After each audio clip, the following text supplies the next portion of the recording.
Hey,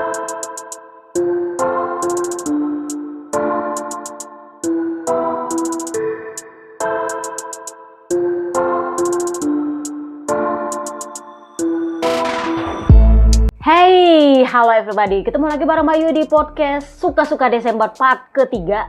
Bulan ini kebanyakan para rider itu liburan, sehingga gosip-gosipnya juga nggak terlalu banyak. Beda dengan tengah musim atau jeda race yang podcast suka-sukanya itu mesti jadi 2 part saking banyaknya gosipannya. Kali ini ya kalau ada gosipan ya gue bahas, kalau nggak ya nggak. Biasanya kalau gue buru-buru pengen bahas, biasanya itu dibahas di podcast colongan live untuk Ngintilers Premium. So, seperti yang gue bahas di podcast suka-suka part kedua, berhasil akhirnya diumumkan di tanggal cantik 12/12 sebagai negara yang akan menggelar MotoGP mulai tahun 2026 untuk perjanjian kalau nggak salah 5 balapan. 5 balapan itu nggak tahu apakah jadinya 5 tahun atau lebih dari 5 tahun. Tapi yang jelas itu kayaknya macam India yang kalau dia jeda ya jeda, kalau dia nyambung lagi bisa nyambung lagi. Tapi kontraknya itu berdasarkan jumlah balapan bukan berdasarkan tahunnya. Kurang lebihnya kayak gitu.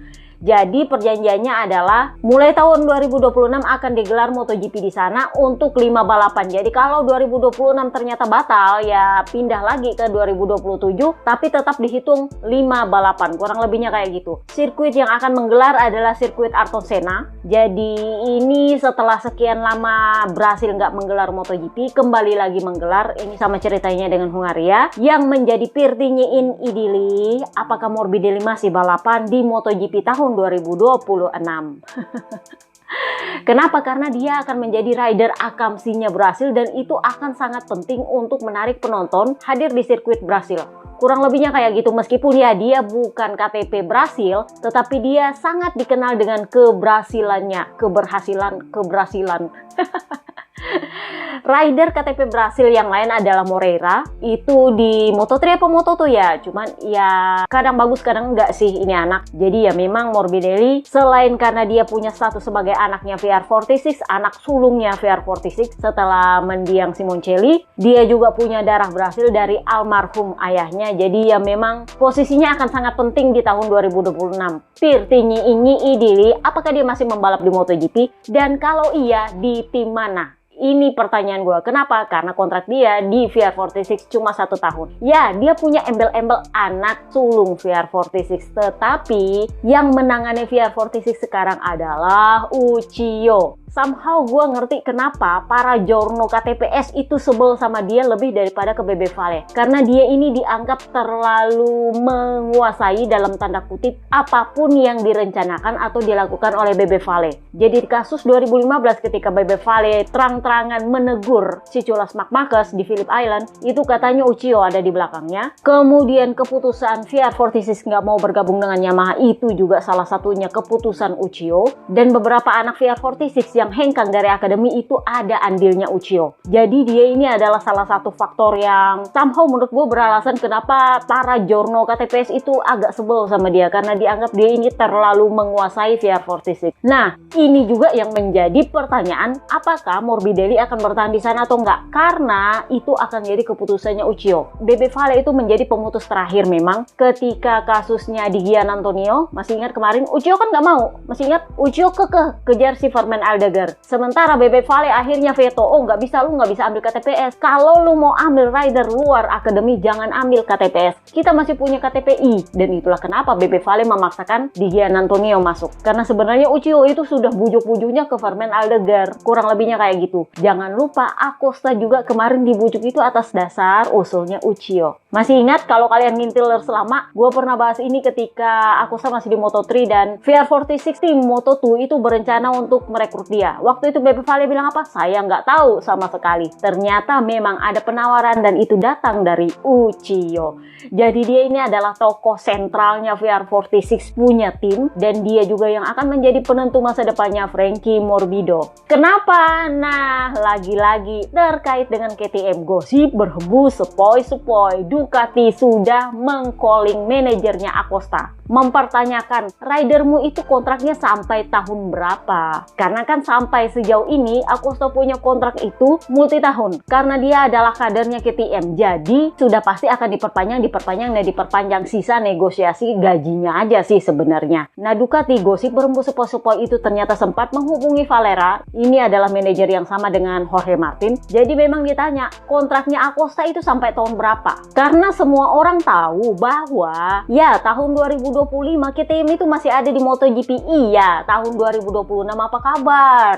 Nah, manajernya Acosta akhirnya buka suara. Jadi dia bilang, ya terus terang sebenarnya Carlos Ezpeleta dan Carmelo Ezpeleta itu sudah mengatakan kepada saya kalau memang butuh bantuan atau butuh sesuatu, calling kita aja, nanti kita bantu. Karena kan mereka kemarin faktor utama kenapa Acosta itu sampai harus mendepak Pol Espargaro. Mereka kan yang menghambat segala sesuatunya. Tetapi ya kalau gue pikir-pikir itu juga keputusan yang tepat. Kalau dikasih KTM bikin tim baru, lu bayangin ini bangkrutnya model apa lagi? Lebih banyak lagi kerugiannya, bener nggak sih? Karena itu artinya akan jadi 3 tim. Ditambah lagi kalau Marc Marquez ternyata kejeblos ke KTM, masih ingat? Ini yang disyukuri oleh para ABR. Hahaha. ABR bilang, syukur banget LM campur tangan kemarin, syukur banget Audi campur tangan kemarin, syukur banget si Marc Marquez bikin kisruh. Karena kalau enggak dia bakal ke KTM. Karena dia nggak mau ke Pramac, dan kalau Ducati kekeh nggak mau kasih dia motor pabrikan di Gresini, mau nggak mau dia ke KTM karena Red Bull nunggu dia di sana. Dan lu bayangin kalau dia kejeblos di KTM, hancur lebur itu. Jadi Valera bilang, saya sebenarnya nggak terlalu khawatir dengan masa depannya Acosta. Dia ini berlian, tanpa perlu bantuan siapapun, orang pasti rebutan. Pertanyaannya adalah dia akan ke tim mana dengan motor apa, itu aja. Tetapi untuk Ducati terus terang saya punya hubungan baik dengan banyak pabrikan, dan saya rasa saya tidak perlu khawatir dia akan ke tim mana. Karena kan memang seat yang tersisa untuk 2026 itu cuma seatnya Luca Marini, seatnya Papa Pip, dan seatnya Morbidelli. So nggak mungkin dia gantikan Papa Angel di Honda. Jelas manajernya nggak mau. Kalau dia gantikan Papa Pip di Yamaha ya bisa, tapi sudah pasti mereka akan memilih Ducati. Kalau ada motor bagus kenapa nggak? Meskipun itu motor bekas nggak masalah.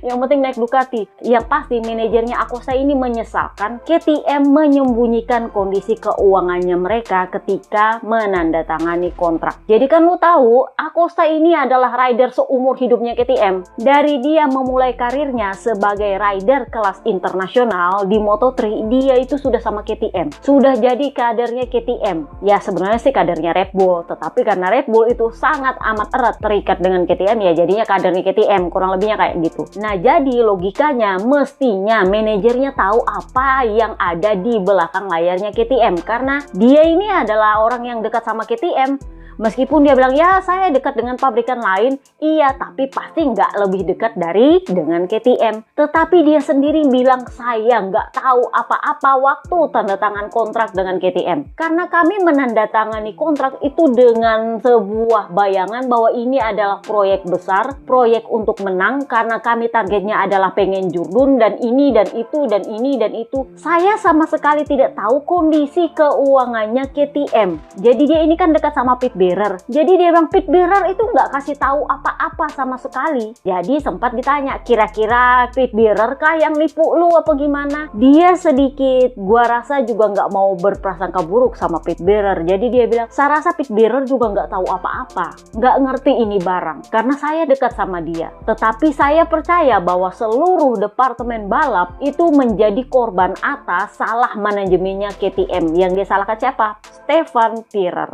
Hal yang sama dengan Opa Pernat. Opa Pernat akhirnya ngomong soal Enea Bastianini. Seperti yang lu tahu di awal musim, di winter test, kalau kalian sempat dengar podcast Sepang, waktu itu kan Papi Peririvola sempat bilang bahwa dia berminat dengan Best dan dengan Enea. Karena menurutnya mereka akan bagus bila mereka punya line up KTP Italia di motor Italia, dan itu akan menarik sponsor-sponsor Italia. Karena kan Enea punya sponsor pribadi. Sayangnya negosiasi tidak berjalan dengan lancar. Jadi ternyata Opa Pernat sudah bilang, saya itu sudah ngomong sama Aprilia itu sejak seri Qatar, dan negosiasi itu semakin intensif di bulan Mei. terlalu lama ini negosiasi sampai saya sendiri mempertanyakan apakah mereka sebenarnya punya minat sama ini atau bagaimana. Karena kan dia sudah mulai negosiasi dari seri Qatar sampai bulan Mei belum ada tanda-tanda dan bayang-bayang. Bahkan sampai setelah Papa Kembar mengumumkan pensiun, nggak ada tanda-tanda. Papa Nina aja sampai mencak-mencak coba kontraknya digantung. Apalagi ini ya. Jadi Opa Pernat bilang, Aprilia memang bilang bahwa mereka berminat sama Enea, tetapi dengan negosiasi yang menggantung sampai lebih dari 2 bulan, terus terang saya mempertanyakan kalau memang mereka benar-benar menginginkan Enea, mereka bisa menutup kontrak itu dalam 10 hari. Kenapa? Ya saya memang meminta beberapa hal, ya kan, dia minta naik gaji lah untuk Enea, kemudian dia minta pengembangan segala macam, pokoknya kurang lebih kayak gitulah tugasnya seorang manajer kan. Tetapi waktu itu ya sama dengan Papa Nina, digantung masalah gajinya. Jadi Opa Pernat bilang, saya pikir mereka itu sengaja menunda karena mereka ingin memastikan bahwa mereka bisa menggait Martin terlebih dahulu baru menyepakati kontrak dengan Enea yang sudah duluan negosiasi. Tetapi kalau begitu cara mainnya, sudah nggak cocok sama saya. Karena menurut saya kalau memang mereka berminat sama Enea, mereka mestinya sudah bisa memberikan kepastian dalam 10 hari, tapi tidak ada kepastian sama sekali. Sementara di sisi lain, KTM datang kepada kami menawarkan apa yang kami minta dari Aprilia plus Giribola. Giribola ini yang kuncinya sebenarnya. KTM bilang, lu mau gabung gak sama kita? Kita kasih Giribola sama lu. Jelas lah ini yang mau. Itu kunci utamanya. Jadi dia bilang, saat itu saya berpikir bahwa KTM adalah pilihan terbaik untuk Enea Bastianini. Tapi kalau saya berpikir lagi di saat ini, mestinya kami berpikir 5.000 kali untuk tanda tangan kontrak. Nah ini sama juga dengan apa yang dikatakan oleh manajernya Acosta. Kalau kami tahu kondisi keuangannya KTM akan seperti ini, kami tidak akan tanda tangan kontrak semudah itu. Karena sekarang kondisinya Acosta itu nggak bisa kabur. Ngerti nggak? Dia punya kontrak itu beda dengan non-kader. Dia sama Binder itu kontraknya adalah kontrak pengkaderan. Jadi nggak segampang itu melanggar kontraknya. Jadi dia bilang, kami terus terang agak setengah mati sekarang. Karena meskipun kondisi keuangannya seperti ini dan nggak ada kepastian akan seperti apa di tahun 2026, kami tidak bisa memutus kontraknya. Karena belum ada klausul dalam kontrak kami itu yang dilanggar. Ini beda dengan Enea dan Papa Nina, itu beda. Karena mereka ini kontraknya kontrak pengkaderan, beda klausulnya. Nah, Opa Pernat juga bilang, kalau kami tahu kondisinya seperti itu ketika tanda tangan kontrak, kami akan berpikir 1000 kali, ya mungkin akan tetap bersama dengan KTM, tetapi mungkin durasinya jadinya cuma 1 tahun, mungkin ada klausul lain untuk melindungi Enea, bener nggak? Jadi kedua manajer ini mengatakan bahwa kami mendapat jaminan dari departemen balapnya KTM bahwa tahun 2025 ready to go. Mesinnya ada, segala sesuatunya ada, tapi ya kalau pengembangan selama musim berjalan itu lain cerita. Opa Pernat bilang, kalau mau lihat pengembangan selama musim berjalan, kita lihat nanti di Sepang bulan Februari. Apakah ada pengembangan atau enggak? Karena kan kalau pengembangan selama musim berjalan itu artinya sasis, aero, dan segala macam kan. Lu ingat ketika Papa Pip bilang, sasis gua itu adalah sasis dari Misano tahun lalu, artinya sasisnya nggak diganti-ganti selama setahun lebih. Jadi itu yang Opa Pernat bilang, ini yang kita nggak ketahui. Kita akan lihat nanti di Februari. Kalau soal mesin, saya menerima kepastian bahwa itu mesinnya akan segera dikembangkan dengan sebaik mungkin, dipersiapkan sebaik mungkin, karena Pol Espargaro dan Dani Pedrosa itu akan melakukan tes private di Jerez. Inilah ceritanya Papa Nina nongol di tes private Jerez. Biasanya rider itu nggak ada yang nongol di tes private kecuali kalau dia mau ngetes motor. Tetapi kemarin dia nongol di tes Jerez mengamati Pol Espargaro dan Dani Pedrosa ngetes RC16. Bunyinya sih dia datang sebagai pengunjung tambahan, tetapi sebenarnya dia datang sebagai pemegang saham. Nah ini yang kemarin ada yang nanya ke gua, Mbak Yu, Papa Nina katanya beli sahamnya KTM ya? Well, itu pernyataan sebenarnya dikeluarkan oleh petingginya KTM, bukan oleh Papa Nina. Itu yang pertama. Kedua, gua nggak yakin itu adalah perkara jual beli saham yang memang beneran jual beli, yang artinya Papa Nina itu bawa uang cash untuk beli sahamnya KTM. Menurut gua nggak kayak gitu bunyinya. Kenapa? Karena kalau kayak gitu bunyinya, petugas pajak itu bakal ngintilin Papa Nina karena itu dianggap sebagai, sorry to say, money laundering. Karena dia membeli saham di luar negeri negeri di luar Spanyol sementara status dia adalah rider Spanyol. Ngerti nggak? Jadi pasti akan dikintilin oleh pajak. Jadi gosip berhembus sepoi-sepoi, semoga gue salah, sebenarnya bukan pembelian seperti itu maksudnya. Jadi statusnya Papa Nina di KTM sekarang adalah rider termahal. Gajinya itu lebih tinggi daripada Brad Binder, lebih tinggi dari Acosta, lebih tinggi dari Enea Bastianini. Masih ingat ketika dia masuk di Aprilia gajinya itu 2,5 juta. Setelah itu karena performanya nggak bagus dia turun jadi 1,5 juta. Nah kemarin dia itu minta kembali ke 2,5 juta dan Aprilia nggak kasih. Entah nggak kasih atau karena dia juga impulsif gara-gara Jorge Martin punya kontrak langsung disetujui gajinya 5 juta euro dalam 24 jam. Tetapi yang jelas gajinya di KTM itu nggak lebih rendah dari 2,5 juta. Kalau gue dengar sih 3 juta euro karena dia adalah kandidat Jurdun statusnya di Yamaha kemarin. Plus dia sudah menang di Aprilia, jadi memang dia adalah rider yang wajar kalau gajinya paling mahal di KTM. Nah, masih ingat ketika di podcast part pertama apa part kedua yang gue bilang Hervé Poncharal itu datang sama Papa Nina, sama Giri Bola, sama Manu Kasox ke Austria divisi balapnya KTM. Nah, ternyata gosip berhembus sepoi-sepoi di situ tuh negosiasi sahamnya. Jadi, misal nih gajinya Papa Nina taruhlah misalnya 3 juta gitu kan. Nah, dinego lah sama KTM. Papa Nina, duit kami kan nggak ada nih cash nih. Bisa nggak kami kasih lu cashnya 1,5 juta? 1,5 jutanya dalam bentuk saham. Kondisinya kan sahamnya KTM kan lagi jatuh-jatuhnya tuh. Kalau dia beli dengan 1,5 juta euro sisa gajinya untuk 2 musim artinya total 3 juta euro dan dibeli semuanya dengan harga yang ada saat ini, jadi 3 juta euro semua plek dibeli. Itu lu bayangin berapa besar saham yang dia miliki di KTM sekarang. Ya bukan pemegang saham mayoritas sih, tapi lumayan gede itu barang.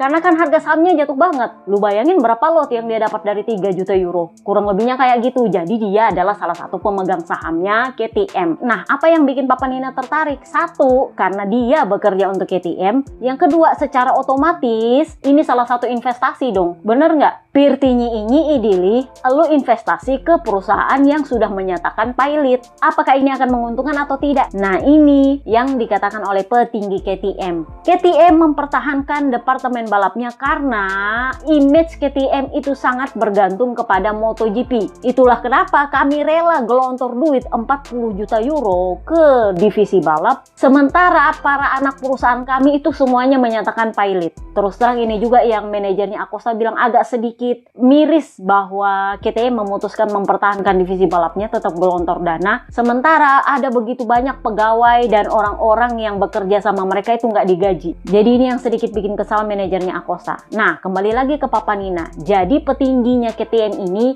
katanya membujuk Papa Nina, kamu kalau tampil bagus di MotoGP tahun depan, ini pasti akan naik lagi harga sahamnya. Karena memang image-nya KTM itu amat sangat bergantung pada MotoGP. Kalau lu menang sekali aja, itu akan naik. Karena itu akan terbukti bahwa motornya KTM itu bagus. Yang kalah itu cuma penjualan doang. Tapi kalau KTM mulai menang lagi di MotoGP, otomatis penjualannya akan ikut naik. Kurang lebihnya kayak gitu. Apalagi kan mereka punya proyek-proyek Jurdun nih. Jadi kalau bisa Jurdun, ya jelas akan naik banyak itu penjualan. Dan jelas akan naik harga sahamnya. Jadi memang gosip sepoi-sepoinya Papa Nina itu bukan beli saham yang memang karena dia mau beli saham, tapi lebih ke ditukar gajinya dengan saham sebagian.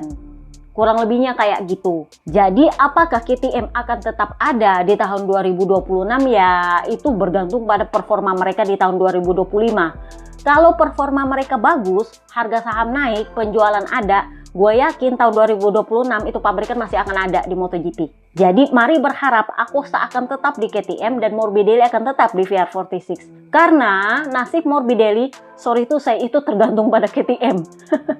Kalau KTM bubar, jelas Ducati akan mengut Acosta. Sudah pasti. Mau rebutan model apa itu Honda sama Yamaha, pasti dia akan memilih Ducati. Sorry tuh saya. Nah, ngomongin soal 2026, dan kalau Acosta pindah ke Ducati, slotnya otomatis akan diambil oleh BMW atau Suzuki kalau memang Suzuki mau masuk. Kalau nggak ya cuman BMW doang. Nah, ngomongin soal BMW kita ngomonginlah Toprak Razgatlioglu itu kembali sounding bahwa tahun 2026 dia pengen masuk ke MotoGP. Nah, ini sudah KTM bikin pusing, muncullah lagi Toprak. Kemarin ada yang nanya ke gua, kira-kira kalau BMW masuk, Papa Nina masih selamat ke karirnya? Ya, BMW pasti akan ambil Papa Nina. Kenapa? Karena dia adalah rider yang sudah melanglang buana di berbagai pabrikan. Pirti nyenyi Dele, apakah Papa Nina mau bergabung dengan BMW sebagai pemegang sahamnya KTM? Karena kalau mau ngomongin pengembangan, sorry itu saya Papa Nina juga, meskipun dia pindah-pindah pabrikan, dia bukan sebagai rider pengembang masalahnya. Di Suzuki kemarin, rider pengembangnya adalah Papa Kembar. Di Yamaha, rider pengembangnya adalah Bebe Vale. Di Aprilia, rider pengembangnya adalah Papa Kembar. Di KTM, nah ini yang kita nggak tahu. Rider pengembangnya adalah Dani Pedrosa. That's the problem is. Jadi ya kita lihatlah, kalau memang BMW mau rekrut dia sebenarnya nggak masalah. Mungkin sekedar memberikan masukan, tetapi apakah dia bagus dalam pengembangan ya kita lihat hasilnya di KTM nanti bagaimana. Karena sama seperti di Aprilia, itu Martin bilang ya saya memang bukan Alex Espargaro yang bisa ngembangin motor, tapi ya setidaknya saya punya titel Jurdun dan sebagai Jurdun saya cukup tahu seperti apa motor pabrikan di Ducati. Karena kan Bes kemarin pakai motor bekas, jadi dia nggak pernah ngerasain motor pabrikan di Ducati. Jadi kalau mau patron pengembangannya memang harus Jorge Martin karena dia yang tahu motor pabrikan di Ducati. Jadi kalau Toprak ini masuk lagi, itu artinya tahun 2026 kalau memang BMW buru-buru masuk. Pirti nyinyi idili, apakah BMW mau gabung di 2026 atau nungguin 2027? Setahu gua, BMW itu nunggunya tahun 2027. Nah, masalahnya adalah Toprak lagi-lagi bilang, saya pengen masuk MotoGP 2026. Nah, masuknya kemana? Itu misalnya. Kalau KTM masih ada 2026, ya mungkin dia bisa ke VR46 atau ke Pramac. Gua nggak yakin ke VR46 sih, karena Bebe Vale sama Toprak nggak terlalu bagus hubungannya. Bukan jalurnya lah. Kalau ke VR46, kemungkinan bakalnya ke Yamaha Pramac, CLBK lagi. Atau kalau nggak ya menggantikan Papa Angel di Honda, atau dia bisa ke LCR dengan motor pabrikan. Itu juga ya kalau Sarko naik pangkat jadi teammate-nya Papa Angel sih. Karena kan kontraknya Papa Angel cuma sampai tahun depan, tahun 2026 itu harus ada yang gantiin atau perpanjang. Karena ya manajer dia, Sofo Uglo itu udah bilang, kami juga akan pilih-pilih proposal. Kalau pabrikannya nggak bagus dan motornya nggak bagus dan supportnya nggak bagus ya nggak juga. Ya udahlah lu di situ aja, ngapain bikin ribet. MotoGP udah ribet banget, lu lagi nama-namain. Kita ngomongin lah Liberty Media. Jadi kalau dari part pertama dan part kedua, kan udah gue bilang Liberty Media itu sangat percaya diri bahwa mereka akan disetujui oleh Komisi Anti Monopoli Eropa untuk mengakuisisi Dorna. Karena posisi kas mereka sudah ada, plus belum ada bukti bahwa mereka melakukan penyalahgunaan kekuasaan secara paksa. Jadi kan kemarin gue bilang salah satu pemegang sahamnya Formula E itu menuntut Komisi Anti Monopoli Eropa untuk membatalkan atau tidak menyetujui akuisisi Dorna oleh Liberty Media. Kenapa? Karena mereka merasa ini sudah lintas balapan, bukan cuma balapan F1, juga balapan Formula E, di mana mereka juga punya saham di sana pakai nama anak perusahaan, juga akan melibatkan MotoGP yang membawahi WSBK dan Moto E. Jadi ini memang akan complicated kalau Komisi Anti Monopoli Eropa itu menyetujui akuisisi Dorna oleh Liberty Media. Memang target keputusan akhirnya itu diambil di tanggal 19 Desember. Tetapi kabar terbarunya, Komisi Anti Monopoli Eropa itu akan membuka penyelidikan kedua atas tuntutan dari salah satu pemegang sahamnya Formula E. Jadi gua nggak tahu apakah ini akan melibatkan Audi, Marc Marquez, Ducati, dan LM. Who knows? Karena kalau memang rumor yang didengar di luar perkara pemilihan Marc Marquez itu benar, di mana Audi dan LM cawe-cawe di dalamnya, dan kalau ada ditemukan bukti itu, dipastikan LM akan ditolak akuisisinya oleh Komisi Anti Monopoli Eropa. Karena itu memang benar-benar sudah lintas kepentingan. Sementara di F1 sendiri, Liberty Media itu dikenal sebagai diktator. Jadi mereka akan membuat segala sesuatunya, kalau misalnya nggak suka sama satu tim, itu akan susah benar masuknya. Dan kalau mereka punya kepentingan di dalamnya itu akan dipermudah. Jadi kabarnya penyelidikan kedua ini adalah karena mereka gosipnya memiliki salah satu bukti atau dugaan baru, dan semoga gue salah bahwa itu menyangkut dengan keputusan Marc Marquez direkrut ke Ducati. Karena kalau memang benar Audi ada di pintunya Domenicali di saat-saat terakhir, mereka cuma butuh bukti bahwa itu memang ada Audi terlibat, dan keterlibatan Audi itu ada kaitannya dengan F1 di mana Liberty Media yang memiliki F1. Mereka cuma butuh bukti itu. Kalau itu ada buktinya, dipastikan ini akuisisi bakal batal. Tapi buat yang bilang, apakah kontrak Marc Marquez-nya akan dibatalkan? Ya nggak bisa. Kontraknya udah kontrak, nggak bisa Kak. Karena kan memang pemicu pertamanya adalah Marc Marquez bilang pramak bukanlah opsi. Itu adalah pemicu awalnya yang bikin cawe-cawe dan segala macam itu nongol. Karena kalau itu nggak ada, semuanya akan berjalan dengan damai dan lancar sih sebenarnya. Jadi Marc Marquez tetap menjadi pemicu utamanya. Tetapi kalau soal apakah kontraknya akan dibatalkan kalau misalnya LM ditolak akuisisinya oleh Komisi Eropa, ya enggak. Karena itu nggak akan termuat dalam klausul kontraknya dia. Ngerti nggak? Kurang lebihnya kayak gitu. Nah, ngomongin kita soal Marc Marquez, kita omonginlah perkara Lorenzo dan Dani Pedrosa. Jadi di podcast terbarunya kemarin Lorenzo bilang, terus terang, keputusan saya meninggalkan Yamaha tahun 2016 itu lebih kepada setelah saya memenangkan gelar di tahun 2015, ternyata Yamaha lebih memilih Valentino Rossi di depan media. Jadi kalau kalian udah ngintil gue lama, gue udah posting tuh. Lorenzo itu emosi banget ketika Yamaha memutuskan mengumumkan perpanjangan kontraknya dengan Valentino Rossi lebih duluan dari dia yang lagi nego. Nah, ini kasusnya sama dengan Papa Nina. Jadi ini ceritanya lagi nego-nego nih, minta naik gaji. Nggak taunya yang sebelah sana duluan pengumuman. Lah, gaji gua apa kabar? Kurang lebihnya kayak gitu. Akhirnya kan dia tersinggung. Nah, dia pindahlah ke Ducati. Ducati sendiri merekrut dia, gosipnya itu karena pengen punya aura Jurdun di pedok mereka supaya ini sedikit memicu Kaisar Dovi untuk berusaha Jurdun. Jadi waktu itu Mamang Mancing Stoner itu yang ngomong sama Papi Perigigi, Ducati kalau mau Jurdun harus punya seorang Jurdun di pedoknya supaya ngerti ini pola pikir seorang Jurdun itu seperti apa. Ngerti nggak? Karena kan Papi Perigigi nggak dapat Bebe Vale kemarin. Jadi akhirnya Papi Perigigi memutuskan untuk merekrut Lorenzo dengan gaji. Masih ingat nggak waktu gue bilang dia adalah rider 12 juta? Jadi dia digaji 12 juta setengah euro per musim. Jadi totalnya 25 juta euro untuk 2 musim. Dan untuk memberikan gaji itu bukan tanpa pengorbanan. Kaisar Dovi itu sampai harus potong gaji, Kak. Jadi Dovi itu ya memang dia dapat teammate Jurdun. Oke, dia punya aura-aura Jurdun di pedok dia, tetangga sebelah kan Jurdun. Tetapi konsekuensinya adalah dia mendapat tekanan lebih dari Papi Perigigi. Di saat yang sama dia juga dipotong gajinya. Jadi wajar Kaisar Dovi itu yang emosi banget ke Papi Perigigi. Lu udah motong gaji gua, lu udah nuntut gua begitu banyak, sekarang malah mencak-mencak soal performa gua. Ya kan lu mestinya nuntut sama yang Jurdun, lu kan mestinya nuntut sama yang gajinya lebih gede. Kok ke gua jadinya? Faktanya memang karena Lorenzo punya gaji lebih gede, gosipnya Papi Perigigi lebih sering nongkrong di pedoknya dia. Nah, Kaisar Dovi bilang, kalau lu lebih sayang sama dia, ya lu urus aja dia, jangan nuntut ke gua. Lu nuntut Jurdun udah potong gaji gua lah, segala macem lah. Lu minta gua Jurdun lagi, ya lu minta Jurdun sama dia lah, kan dia Jurdun. Kurang lebihnya kayak gitu. Makanya sampai sekarang Papi Perigigi sama Kaisar Dovi itu nggak pernah beres dia punya hubungan, karena ya memang seburuk itu hubungan mereka. Nah, Lorenzo bilang bahwa terus terang masuknya saya di Ducati itu memang nggak bisa dibilang mulus karena memang ini kontroversial. Hasil saya terus dipertanyakan, ya wajar lah, dia kan digaji gede banget.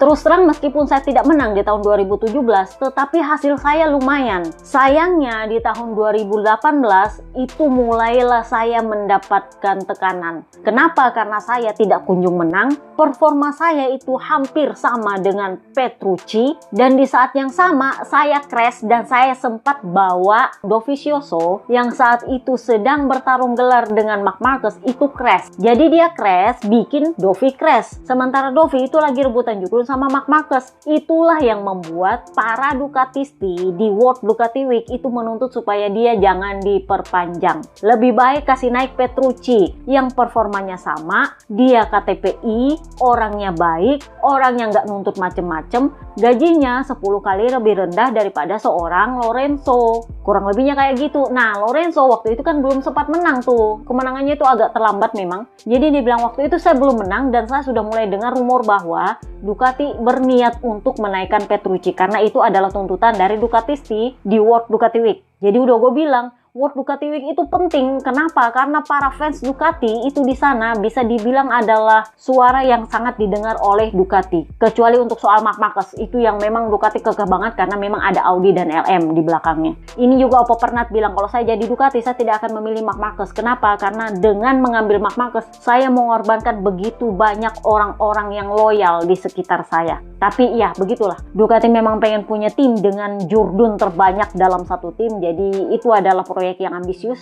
Ya mungkin itu pilihan mereka, tetapi kalau saya jadi Ducati, saya tidak akan merekrut Marc Marquez karena saya tidak mau mengorbankan begitu banyak hal. Dimana orang-orang ini sudah sangat setia pada saya selama berpuluh-puluh tahun, kurang lebihnya sih kayak gitu. Nah balik lagi ke Lorenzo, waktu itu Lorenzo bilang, saya itu tahu bahwa saya berada di tepi jurang, jadi di sebelah sini dinding tinggi banget, di sebelah sana jurang. Jadi saya hubungilah Papi Peri Puig. Waktu itu Papi Peri Puig belum kasih jawaban katanya. Nah ini nih, pada akhirnya kan Papi Peri Puig setuju merekrut dia dengan mengorbankan seorang Dani Pedrosa. Dani Pedrosa yang awalnya cukup diyakini bahwa dia akan memperpanjang kontraknya karena memang ketika Marc Marquez tanda tangan kontrak, kalau kalian ngintil gue di FP dulu-dulu, masih di Facebook kita, kan waktu itu gue udah bilang salah satu klausul bawah tangan kontraknya Marc Marquez itu adalah Dani Pedrosa harus diperpanjang untuk menjadi teammate dia. Waktu itu, fakta barunya ternyata terungkap. Marc Marquez bilang bahwa dialah yang meminta Papi Peri Puig untuk merekrut Lorenzo. Jadi setelah dia pengumuman perpanjangan kontrak dengan Honda, waktu itu nggak beberapa lama Lorenzo menang kan jadinya. Nah setelah itu dia ternyata menghubungi Papi Peri Puig. Jalan terbaiknya adalah kita harus merekrut Lorenzo, karena kalau dibiarin dia di sana, dia akan menang terus di Ducati karena Lorenzo adalah Lorenzo. Jadi memang Papi Peri Puig itu merekrut Lorenzo itu atas perintah seorang Marc Marquez. Tujuannya bukan untuk menyelamatkan Lorenzo karena memang dia nggak mau Lorenzo menang dengan Ducati. Jadi ya sebenarnya Honda merekrut Lorenzo itu bukan untuk menyelamatkan Lorenzo, tapi memang untuk menghancurkan karirnya Lorenzo. Dan ya nggak butuh semusim penuh, akhirnya dia patah tulang belakang dan pensiun dini. Jadi ternyata Marc Marquez lah yang ada di belakang pensiunnya dua rider dari F4 ini. F4 pertama Casey Stoner kan sudah pensiun, yang kedua Dani Pedrosa pensiun, Jorge Lorenzo pensiun. Fantastic Four yang tersisa yang belum sempat dihancurkan itu adalah seorang Valentino Rossi. Semoga gua salah bahwa itu yang dia usahakan untuk lakukan di tahun 2015. Menghancurkan image seorang Valentino Rossi dengan menuduh dan memfitnah, dengan bilang bahwa kalau gua nggak jurdun, dia nggak boleh jurdun. Masih ingat? Jadi menurut gua sepertinya dia ini memang punya God syndrome yang ingin menentukan seperti apa karir seseorang. Jadi Pedrosa wajar dia nggak mau balik lagi ke Honda karena dia pasti tahu ceritanya. Dan dia juga sebenarnya sempat campur tangan dalam pengembangan mesin tahun 2019. Jadi kan dia pensiun tahun 2019, tapi ketika dia bekerja di Honda tahun 2018, dia masih sempat bikin pengembangan mesin untuk 2019 di mana Marc Marquez tampil sangat dominan. Dan selama 2019 karena nggak ada Dani Pedrosa, pengembangannya Honda amburadul. 2020, nah hancur lebur lah, lengkap dengan patah tangan dan segala macam. Jadi ya memang itu ada campur tangannya Dani Pedrosa. Jadi gua rasa wajar bahwa Dani Pedrosa mungkin kecewa banget sama Honda, dan gua tahu berarti dia kecewa sama Marc Marquez karena pasti dia tahu ini cerita. Cuma dia nggak pernah ngomong, benar? Dan ini lagi dilakukan oleh Marc Marquez kepada Jorge Martin. Dia cukup bilang Pramac bukanlah opsi, dan itu menggerakkan semua cawe-cawe yang terlibat dan mengorbankan karir seorang Jorge Martin. Mengorbankan tim yang sudah berpuluh-puluh tahun menjadi tim satelitnya Ducati hanya demi merekrut dia. Jorge Martin sendiri bilang, Aprilia memang terus terang bukan pilihan pertama saya karena impian saya itu adalah menjadi rider tim pabrikannya Ducati. Tetapi saya sangat percaya dengan Aprilia dan saya sangat percaya proyek ini. Saya tidak tahu kapan saya bisa menang dengan motor ini. Karena yang utama adalah saya harus adaptasi dulu. Dan setelah itu baru saya memikirkan apakah saya bisa menang. Dan setelah saya menang baru saya memikirkan apakah saya bisa jurun.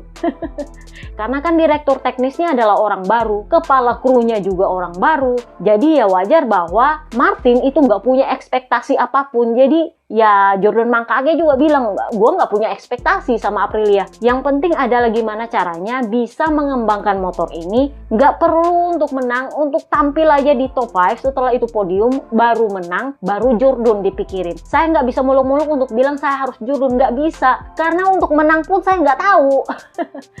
Nah ini nih, ditanyalah dia, berarti lu dong yang bakal ngembangin RSGP 25. Nah ini dia bilang, ya saya yang harus mengembangkan karena saya yang jurdun. Saya yang memiliki kepemimpinan saat ini karena saya yang jurdun. Jadi ini proyek akan diputuskan oleh saya akan ke arah mana. Ya memang Marco Bes adalah partner saya, tapi dia bukan teman saya. Jadi kalau kalian ngintil gue di podcast, kapan ya gue pernah bilang, kayaknya setelah Mugello apa di podcast suka-suka ya, tengah musim waktu itu gue bilang, ini potensinya Pedok Aprilia ini bakal ribut. Kenapa? Karena Martin sama Bes itu adalah musuh buyut sejak Moto3. Nah ini yang Martin bilang, ya kalau saya pikir-pikir dia memang bukan sahabat saya, dia bukan teman saya, karena kalau mau dilihat-lihat di masa lalu saya itu hampir bisa dibilang punya banyak perselisihan sama dia. Tetapi kan sekarang lain cerita, saya sudah satu tim sama dia, sudah waktunya kami melupakan apa yang ada di masa lalu supaya kami bisa membangun motor ini. Ya tidak perlu sama dengan Ducati, tapi setidaknya sedikit mendekati Ducati. Dan untuk itu kami perlu saling memberi saran, tetapi pengembangan akan dipegang oleh saya karena saya yang sudah jadi pemimpin, saya yang sudah jadi jurdun. Jadi mari kita lihat nanti pengembangannya Aprilia bakal bagaimana di tangannya Jorge Martin.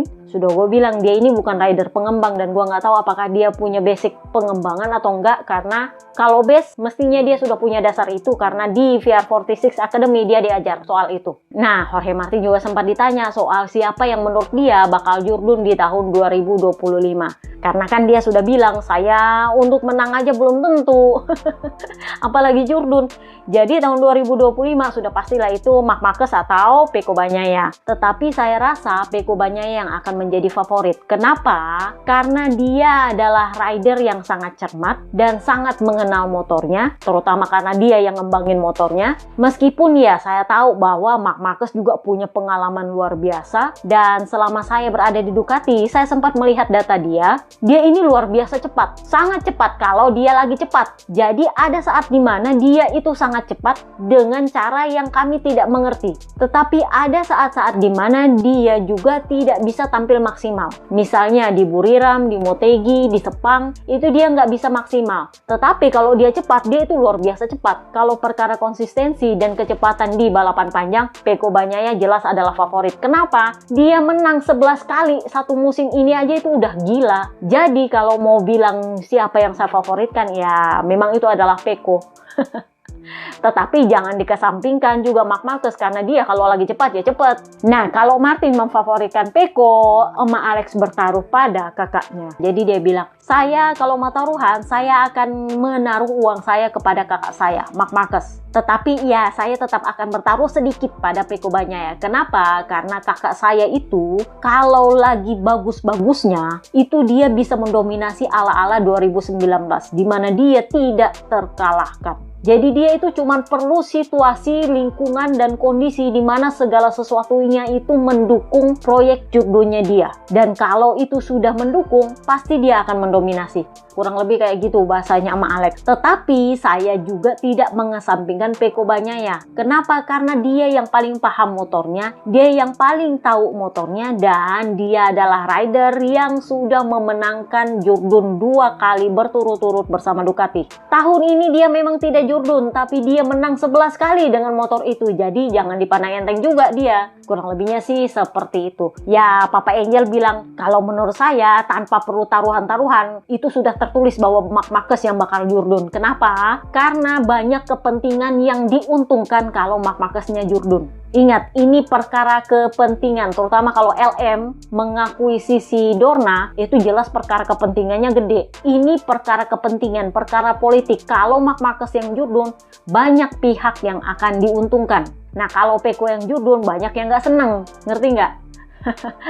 Kurang lebihnya kayak gitu. Nah, ngomonginlah kita ngomongin Pecco, kita ngomonginlah VR46.